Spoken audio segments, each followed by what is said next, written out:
We continue with Chapter 5. During the winter, we had driven up to Montezuma a few times. There we had seen a very handsome house about a quarter of a mile beyond the town. Max told me that in summer it was used as a boarding house.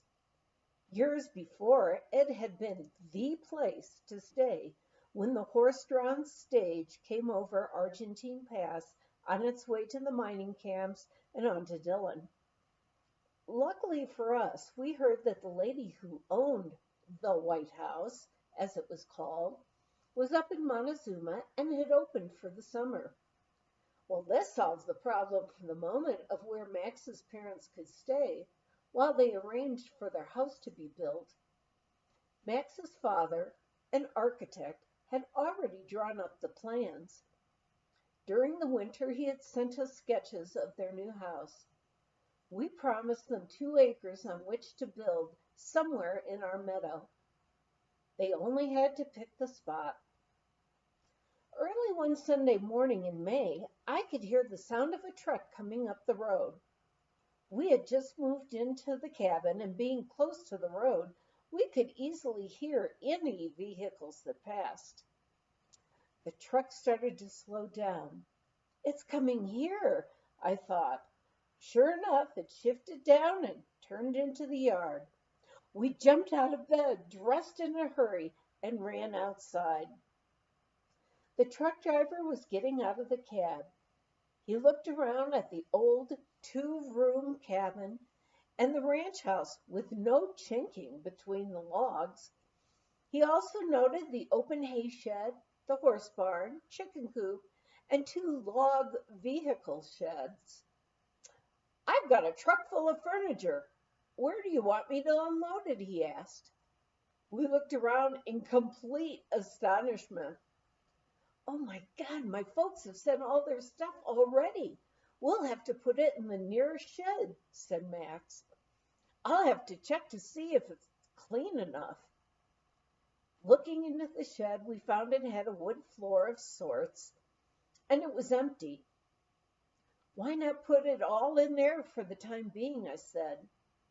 As the furniture was being unloaded, I looked at the lovely white-covered couch, the maple ladder-back chairs and dining table, and the 7-foot-high cherry cabinet with original glass pane windows. Somehow I couldn't see all this stacked up in an old, almost falling down storage shed. What to do? During the winter, we had met a miner, Max Bunker, who was operating up on Independence Mountain, the mountain rising just south of the ranch. Max Bunker came driving up the road just as all the furniture was being set down on the dirt. It all looked so incongruous with the log cabins as a background.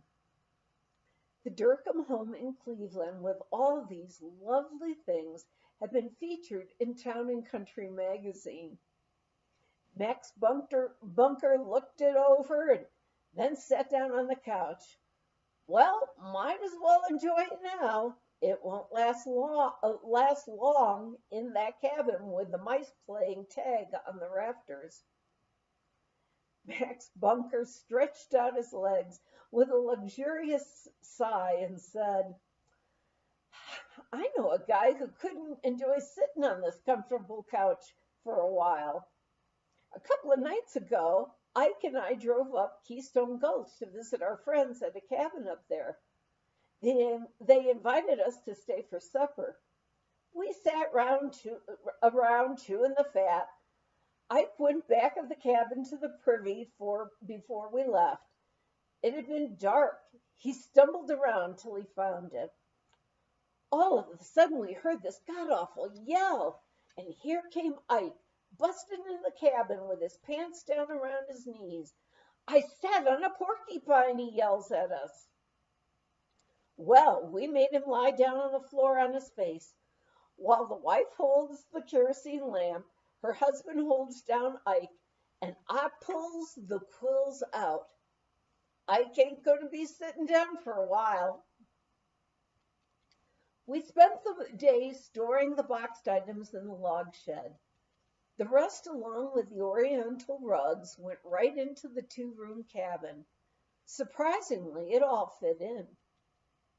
We invited Max B for lunch and a beer. Just as we were sitting down, we heard a car drive up. Here were Max's parents. "We've arrived," they exclaimed. "Didn't expect you so soon," I said, wondering what they would say when they saw the furniture in the cabin. But on entering, they laughed. "Not a bad home for the time being, and it looks cozy. Mother and I will drive up to Montezuma and get settled in at that nice boarding house Max told us about. Then we'll see about starting to build." Father and Mother Dercum were called Opa and Oma by all of us. We had no more taken a deep sigh of relief when we heard another car drive up. It was an old Studebaker with a camper trailer pulled behind. "Hi, we made it!" And out climbed Earl and Edna Ganong, followed by their two little blonde girls, Eleanor and Joanna, aged 5 and 3. "Who's in the back?" I asked after greeting all around. "Oh, that's my mom, Mormor. You remember her from Longview." "Of course," I answered, and went up to the car to welcome her. Now we had a Bessmore and a Mormor, and they'd be company for each other. We've brought all our furniture, and we sold the Longview house," Earl announced. "We are here to stay." "Well, let me show you the Alhambra cabin up the road where we lived last year," said Max. "Then all of you come back down here and we'll have a cookout to celebrate your arrival. It's great that you all got here the same day. You'll no more be getting settled, Earl, and then I'll bet we'll be working up at the mountain, cutting ski trails. It's funny, but we'll probably be using the same saw, and it's the same cat and truck we had when we worked together out of Longview last summer."